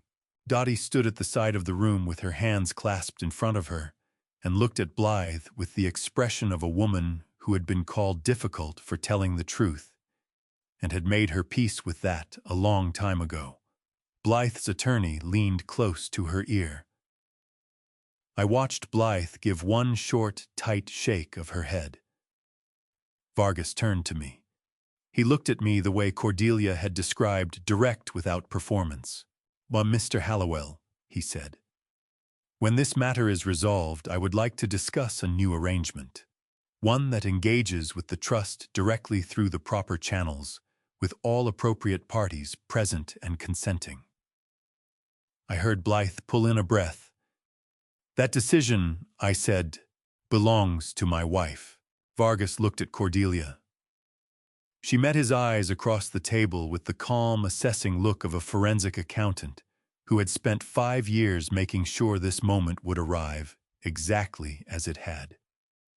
"We'll talk," she said. Blythe closed her eyes. It was the first uncontrolled thing I had seen her do all morning, and it lasted less than 2 seconds, and then she opened them again and stared at the wall with the fixed expression of someone recalculating from nothing. Colton caught my eye from across the room. He gave one small nod, the nod of a 28-year-old who had refused to sign his name to a lie, and was now standing in the room where that refusal had mattered. I nodded back. Callahan set her laptop on the conference table and turned the screen toward the room without ceremony. The projection on the wall changed. Gone were the acquisition documents, the patent certificates, the trust deed pages that Garrison had methodically placed before the room over the past hour. What replaced them was a case header in plain federal formatting, black text on white background, no ornamentation, no ambiguity about what it was or where it came from. Case file Kincaid Financial Fraud, Northern District of Montana, FBI Financial Crimes Unit. Case number 24CR00047. 5 years, Callahan said. She did not raise her voice. In a room that had spent the last hour watching the Kincaid family's architecture come apart beam by beam, she did not need to. 23 shell accounts across 14 countries. Total flagged transaction volume $1.2 billion. She advanced the slide. I will walk you through the portions directly relevant to the individuals present in this room. She began with Thurston. Thurston Kincaid used operating rights attached to the Hallowell Ranch as collateral for a series of high-risk margin loans beginning in the spring of 2022. Her voice had the flat, practiced evenness of someone who has read a document so many times that the reading has become separate from the feeling. Those operating rights belonged to a trust in which Mr. Kincaid held no legal interest and had no legal authority to encumber. The loans were obtained without the knowledge or consent of the trust. She advanced the slide again. A series of loan documents appeared on screen, amounts highlighted in red. Total borrowed against this collateral $500 million. Investment vehicle leveraged commodity futures contracts. Total recovered from those investments, approximately $11 million. She let that number sit in the room. $11 million recovered from $500 million borrowed. The acquisition of this ranch for $90 billion was not a business transaction, Callahan said. It was a rescue operation. Mr. Kincaid required the closing funds to satisfy his lenders before the default clause triggered, and the full scope of his losses became part of the public record. He was using this property he had no right to use as a life raft for a financial disaster entirely of his own making.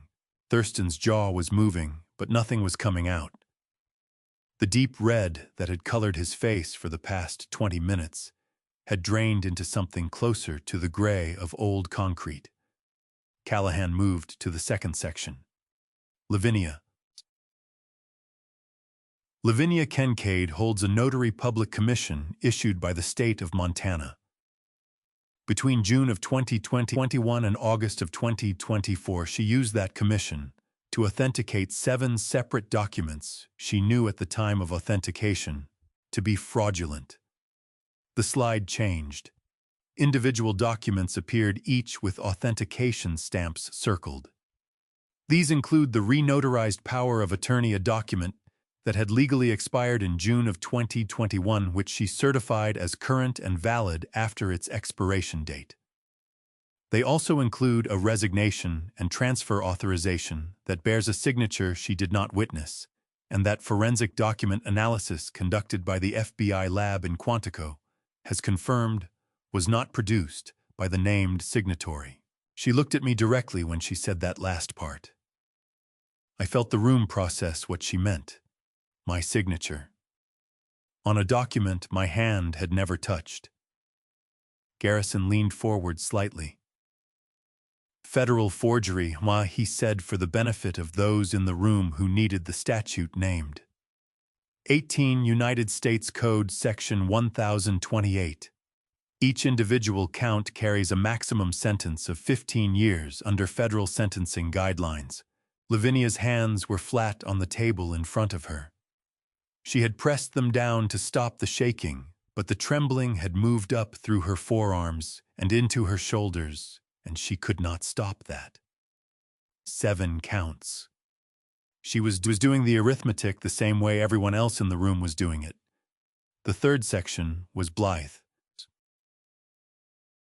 Blythe Kincaid directed the transfer of $3 billion from the acquisition deposit received from the buyer's organization in July of this year. Callahan's voice did not change in register or pace. She presented Blythe's crimes with the same flat precision she had brought to Thurston's and Lavinia's. This transfer was routed through 4 shell entities across 3 separate international jurisdictions before arriving in a privately held account in the Cayman Islands, registered solely and exclusively in Blythe Kincaid's name, not the company's name, not a joint account, her name alone. She advanced the slide. Account records appeared. This transfer constitutes wire fraud under 18 United States Code, Section 1343, and money laundering under 18 United States Code, Section 1956. The account has been under active FBI financial surveillance for 14 consecutive months. Every transaction in and out of that account is fully documented. Blythe's attorney had stopped writing at some point during the presentation.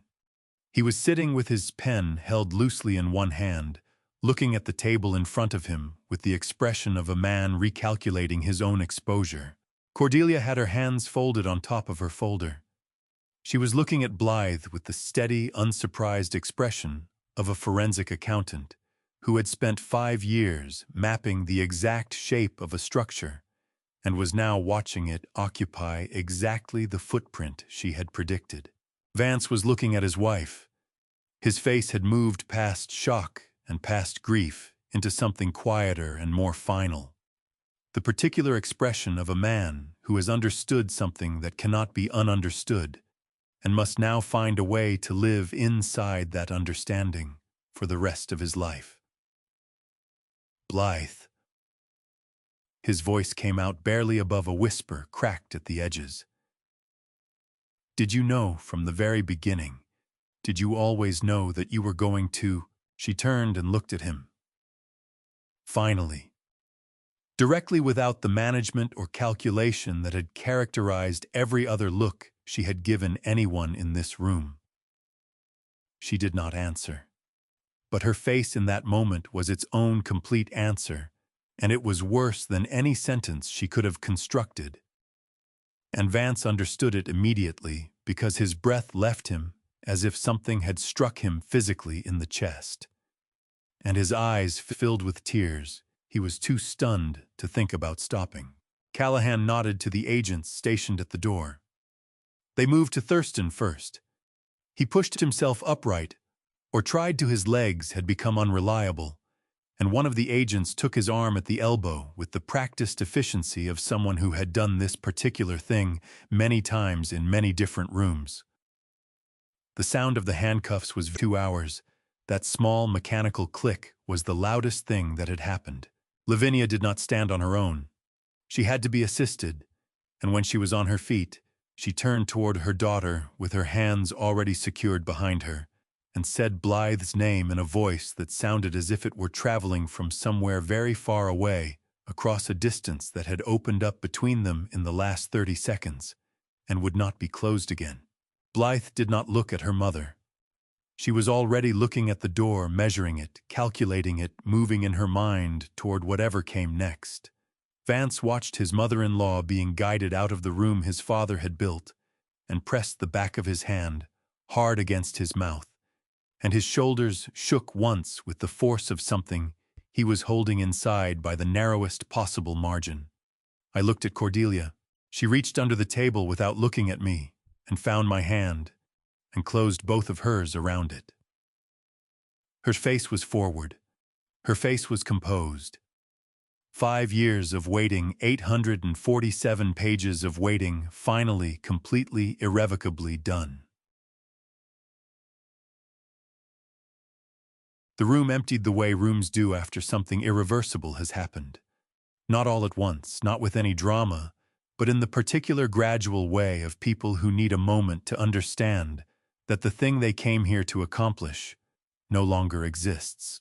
Vargas Sterling's legal team gathered their documents with the efficient, unhurried movements of professionals who had gotten exactly what they came for and were now moving on to the next item on their calendar. 2 of Blythe's attorneys left.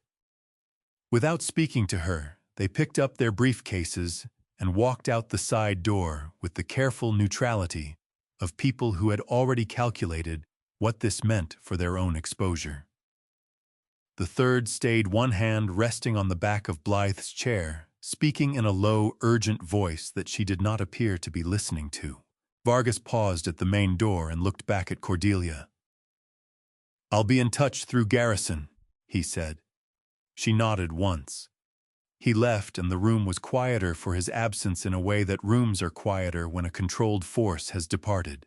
What remained? Myself, Cordelia, Garrison at the end of the table with his folders, Vance still in his chair not moving, Blythe and her one remaining attorney, and Roy Meacham, who had come in quietly during Agent Callahan's presentation and taken a position near the side wall with his hat held in both hands, waiting with the patient stillness of a man who understood his role in this particular room was to be present rather than to speak. Garrison set 2 documents in front of Vance and gave him a moment to see them before explaining. "Formal notification of acquisition termination," he said. "Vargas Sterling's organization is invoking the breach of warranty clause in the preliminary agreement signed in March of this year. The selling entity, the company operating under Vance Hallowell's directorship, represented clear and unencumbered title to all assets being conveyed in this transaction. That representation was false in multiple material respects." He set a second page beside the first. "The liquidated damages provision, which was negotiated and agreed to by both parties at contract execution, specifies $2 billion payable to the buyer in the event of material misrepresentation of title. That clause is now operative. This is not a judgment from a court. It is a contractual obligation both parties signed and both parties understood." Vance stared at the pages. He had the look of a man trying to read something in a language he once knew well and has since allowed to become foreign. Roy stepped forward from the wall. He moved the way Roy always moved, without hurry, without performance, with the direct economy of a man who had learned that the most respectful way to deliver bad news was to deliver it cleanly. Vance, he said, I need to inform you formally that a notice of foreclosure was executed this morning on the residential property at 44 Clearwater Drive.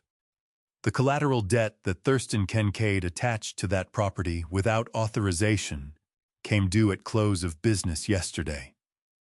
The lending institution acted on the default at 9 o'clock this morning, which was approximately the same time this meeting was beginning. He paused. I'm sorry to be the one telling you this. Vance did not respond. He looked at the foreclosure notice Roy set beside the acquisition termination documents, and his face did something complicated and private that I did not feel I had the right to examine too closely. Blythe's remaining attorney leaned down and spoke directly into her ear. Something urgent. Something with numbers in it from the way his mouth moved. Blythe listened with her eyes on the middle distance, and I watched her do what I had watched her do in every difficult moment I had ever witnessed. From her, she retreated inward to the calculating place where she lived and began working the problem. The Geneva itinerary. The Cayman funds frozen, but perhaps not permanently. The shape of what came next when the shape of what you planned has been entirely removed. She was already 3 rooms ahead of this one, and she had been there since Callahan walked through the door. 2 federal agents appeared in the doorway. Blythe stood before they reached the table. She did it with the same precise self-possession she brought to everything. Pushed her chair back, straightened her jacket with one clean downward pull of both hands, and walked toward the agents as if she had decided to go to them rather than be retrieved. It was a small distinction. She understood that distinctions of that kind were the only ones she still had available to her, and she used it. At the door, she stopped. She turned and looked at Vance. He was looking back at her the way a person looks at something they loved before they understood what it was, with wet eyes and a face that had nothing left to defend itself with. I think some part of him, the part that was still 22 years old and had believed sincerely and completely that this woman had chosen him specifically, was waiting for her to say something. One sentence that would make the architecture of the last 10 years hold its shape even as everything around it came down. She held his gaze for exactly 2 seconds. Then she walked out. The door closed behind her with a sound that was entirely ordinary, a latch catching nothing more, and somehow that ordinariness made it worse.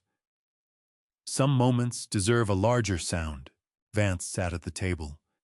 He sat there long enough that I began to wonder what he was going to do, and then I watched him make his decision. He pushed his chair back slowly, like a man who is not entirely certain his legs will hold, and he stood, and he came around the end of the table and lowered himself to the floor in front of me. Not sitting, kneeling. His hands were open on his thighs. His shoulders were shaking with the fine, constant tremor of a body under pressure it can no longer contain. He was keeping his chin up with visible effort, the effortful uprightness of a person who is determined to face the thing they have coming, rather than fold away from it. Dad.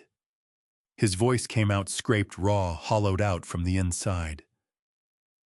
I didn't know all of it. I swear to God I didn't know what she was planning to do with the deposit money. I didn't know about the Cayman account. I didn't know she had the divorce papers already drawn up. He stopped and pressed his lips together hard enough that the color left them. I know that doesn't fix what I did. I know it doesn't come anywhere close. But I need you to understand that I didn't. His throat closed before he could finish the sentence.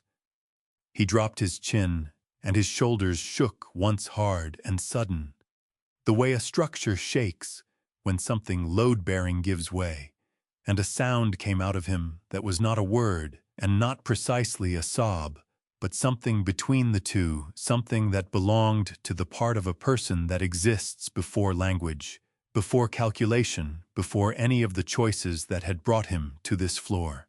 Cordelia set her hand on my forearm. Not gripping, not pushing.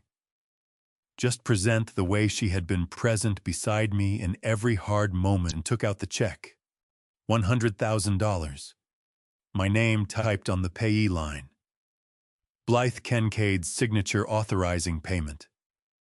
I had been carrying it in my breast pocket since Tuesday morning, against the photograph of my wife and I.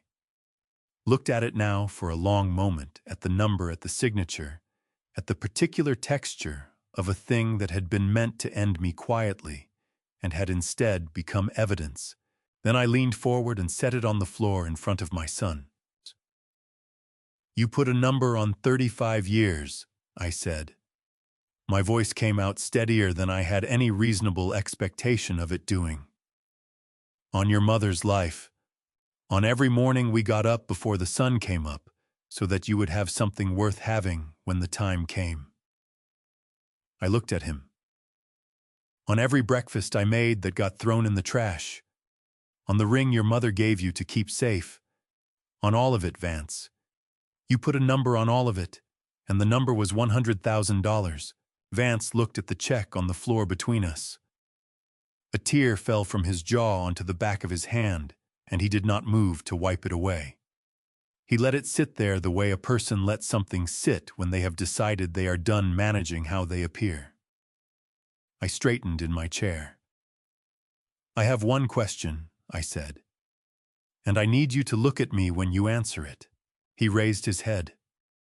His eyes were red and completely unguarded, the eyes of a man who has run out of the resources required to protect himself and has discovered, perhaps for the first time, that there is a certain relief in that. "Did you know your mother was alive?" I said when you handed me that check. The room held its breath. Cordelia beside me held hers. Roy by the wall went absolutely still, his hat motionless in his hands. Vance looked at me across the distance between us. The distance of 5 years and $100,000, and every morning I had stood at a stove in a barn making food for a son who never knew it was being thrown away, and his mouth opened. "Yes." One word. Vance set it to the floor first, like a confession made to the ground before he had the courage to make it to a person. Then he lifted his eyes and said it again, directly, steadily, the way someone says a thing they have been carrying so long that the setting down of it is equal parts relief and devastation. "Yes." I knew. The clock on the wall ticked. Roy Meacham shifted his weight by the door. Garrison looked at his hands. Cordelia's fingers found mine under the table and pressed down once hard before letting go. "Blythe told me in the spring of 2021, Vance said. His voice had been stripped of everything that wasn't the bare fact of what he was saying. No defense, no performance, no careful arrangement of words designed to make himself look better than he was. She said Mom had faked her death to avoid a legal dispute with the family. That it was complicated, and it was better for everyone if I stayed quiet." He swallowed. "She said if I contacted Mom or warned you, she would file a complaint with the state bar, claiming you had manipulated the trust formation for personal tax benefit. She said you could lose your license. She said the whole thing would fall apart, and it would be my fault." He pressed the heel of his hand hard against his eye socket, pushing back against whatever was trying to come through. "I believed her." The words came out flat and ashamed. I was 29 years old, and I was scared of losing everything, and I believed her, because believing her was easier than doing what I knew was right. His jaw tightened. "That's the truth of it. It was easier. I have to say that out loud because you deserve to hear it said that way." He dropped his hand from his face. His eyes were red and raw and entirely undefended. "Jack, and I told myself Mom was safe, that she was somewhere warm and taken care of, and that once the deal closed, I would find a way to reach out to her quietly and explain everything and fix it. I kept telling myself that for 3 years. His voice broke on the word fix, and he did not try to recover it. Just let the break sit there in the room where it belonged.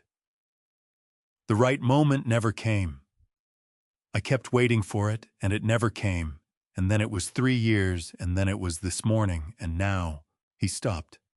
There was nothing left to add to that sentence that would improve it. Cordelia looked at her son, kneeling on the floor of a room his father had built. Her face held the expression of a woman who has spent 5 years grieving something that turned out not to be what she was grieving, and discovered that grief of that particular shape does not simply reverse itself when the truth arrives. It just changes form. She did not speak, but I felt her presence beside me the way you feel the presence of something solid when the ground has been uncertain for a long time. I looked at Vance for a long moment, long enough that he did not look away. "How you let them use her disappearance?" I said. My voice came out steadier than I expected, which surprised me. "You let them build a $90 billion fraud on the story of your mother's death. You sat at this table and ate dinner with the people who were doing it, and shook their hands and went to bed every night, telling yourself you were waiting for the right moment."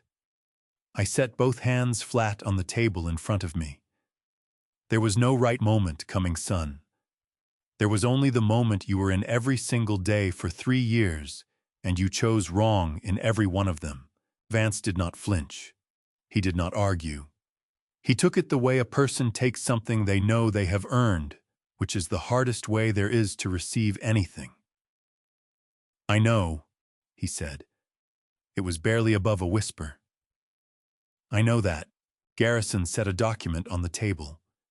His voice was quiet and professional, the voice of a man who understood that this moment required precision more than anything else.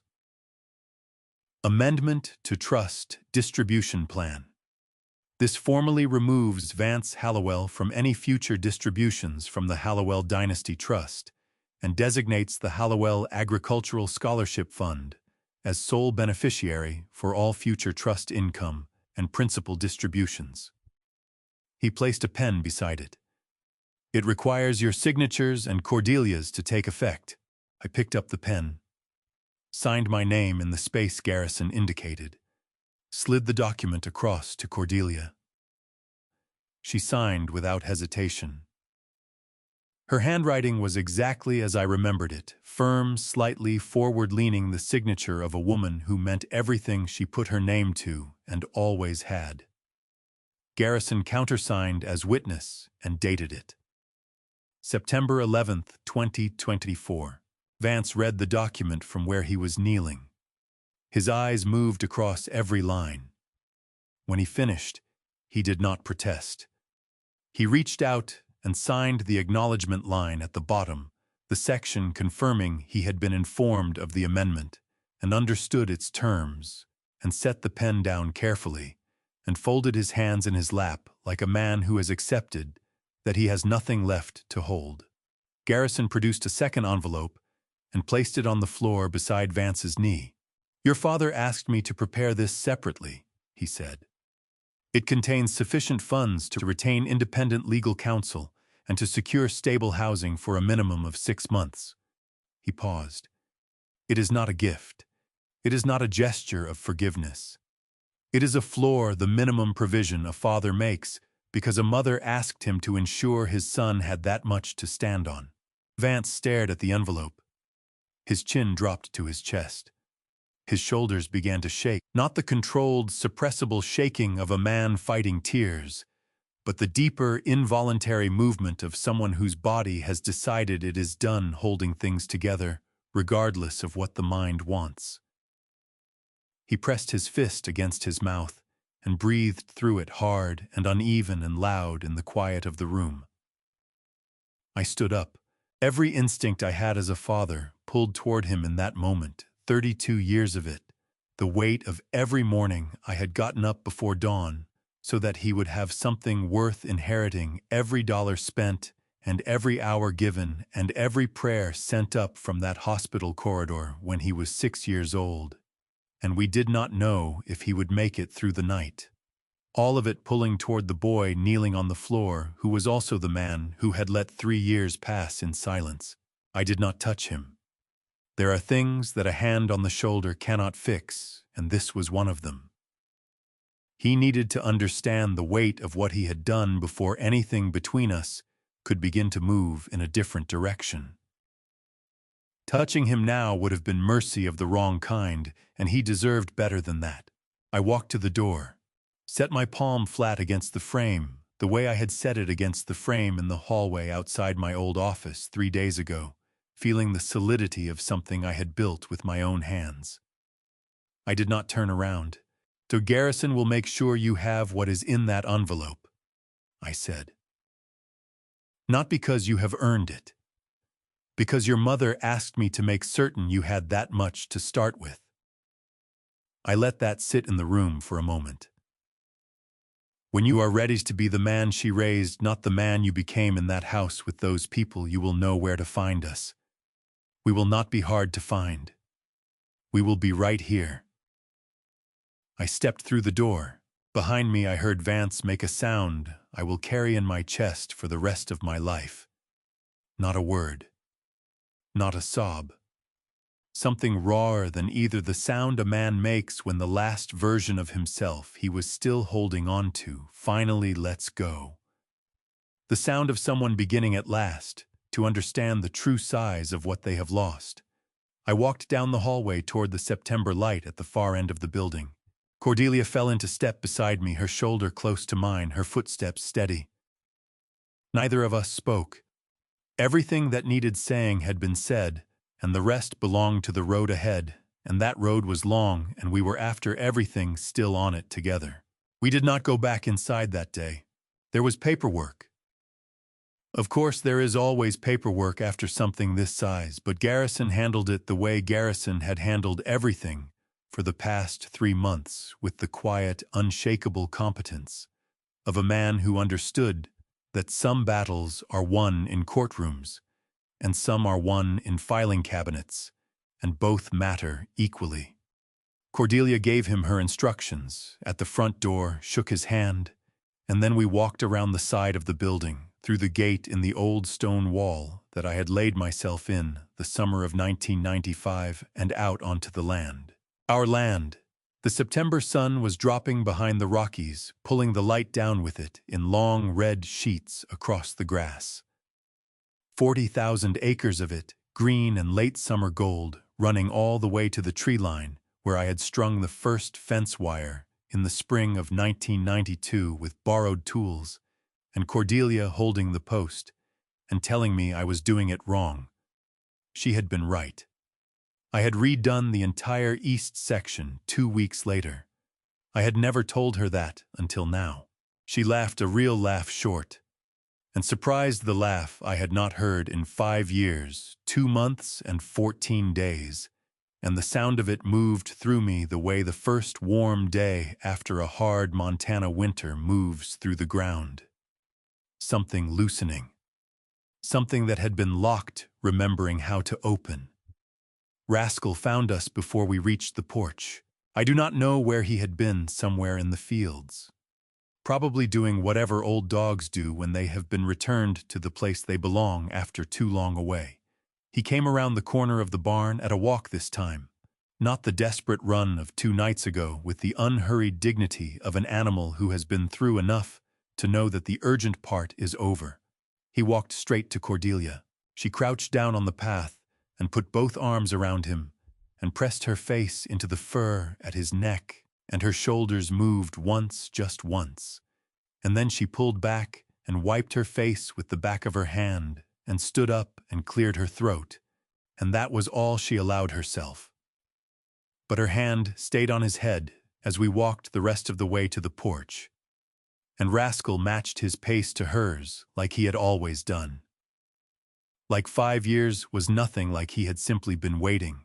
We sat on the porch as the sun went down, Dottie arrived at 2 o'clock exactly the way I had asked her to, carrying a cloth-covered dish that turned out to be cornbread, still warm from her oven, made from the recipe she had learned from Cordelia 20 years ago at this same kitchen table.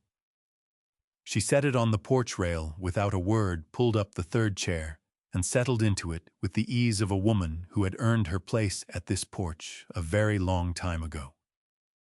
She looked at Cordelia for a long moment, her eyes going bright and wet at the corners. "You look good," Dottie said. Her voice was rough with everything she was not going to let herself say in front of us. Cordelia reached over and squeezed her hand once hard. "So do you." That was all either of them needed. Colton called at 4. All 12 engineers had confirmed they would report to the operations building Monday morning, ready to work. His voice carried the particular lightness of a young man who had done a hard thing and come out the other side of it, still himself, still intact, still the person he had chosen to be when it cost him something.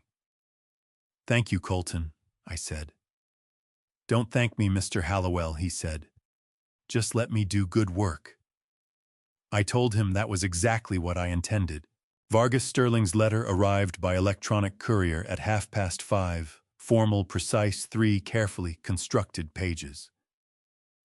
A proposal for a new arrangement structured entirely through the trust, with Cordelia named as primary decision-maker in her capacity as trust protector.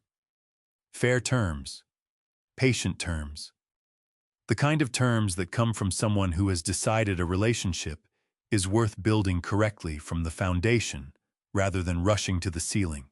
Cordelia read it twice, set it on the porch rail beside the cornbread, and looked out at the fields for a long moment. "We'll think about it," she said. That was enough for now. That was exactly enough. As for the rest, I will tell you what I know. 3 days after the signing fell apart, Vance walked into the FBI field office in Billings and sat down across from Agent Callahan and answered every question she asked him for 4.5 hours without an attorney present. He had called Garrison first. Garrison had advised him to get his own counsel. Vance had thanked him and gone in anyway. In January of the following year, he entered a guilty plea in federal court. In March, the judge handed down a sentence of 7 years, reduced for full cooperation with the investigation. He was 32 years old. He had his mother's eyes and my stubbornness, and he had made the worst choice of his life, and was going to spend a portion of it living inside the weight of that choice. I do not know what he will be when he comes out the other side. I know what I hope. I know what Cordelia hopes, which is the same thing, and also more generous than mine, because she has always been more generous than me in the ways that matter most. Blythe, Thurston, and Lavinia were awaiting separate federal proceedings. I did not follow those closely. Garrison handled what needed handling. The rest was the law's business, and the law is slow and deliberate, and does not require my attention to function. Dottie went home at 6 with the empty dish and a promise to come back Thursday. The house was quiet by 7. The fields had gone dark. Rascal was asleep at our feet, with his legs moving slowly in whatever dream old border collies have some endless pasture, I imagine, where the work is always just beginning and the flock is always just ahead and the day never quite ends. Cordelia came back from the kitchen with 2 cups of coffee. She set one carefully in my hand and kept the other and sat back down in her chair beside mine. The porch boards were the same ones I had laid in the fall of 1998. They still did not creak in the same places they had before I replaced 3 of them in 2015. I knew every sound this house made. I had built most of them. We looked out at the darkness where the ranch was still there. Still ours, invisible now, but present the way things are present, when you have known them long enough that you carry them inside you whether you can see them or not. "You know what the hardest part was," I said. The night sounds moved around us. Somewhere out past the fence line, a coyote called once and went quiet. Cordelia looked at me and waited. She had always known how to wait. "And not the barn," I said. "Not the check. Not watching them walk through rooms I built with my own hands like they had always owned the air in them." I turned the coffee cup slowly in my fingers, feeling the warmth of it spread into my palms. "The hardest part was not once, not for a single stopping believing you were out there." Cordelia was quiet for a moment. The coyote did not call again. Rascal's legs went still. Then she reached over and set her head on my shoulder, the way she had on the night we finished the first fence line in 1992, exhausted and broke, and 20 years younger and more certain of each other than we were of anything else in the world. She didn't answer, but her hand found mine on the arm of the chair and stayed there.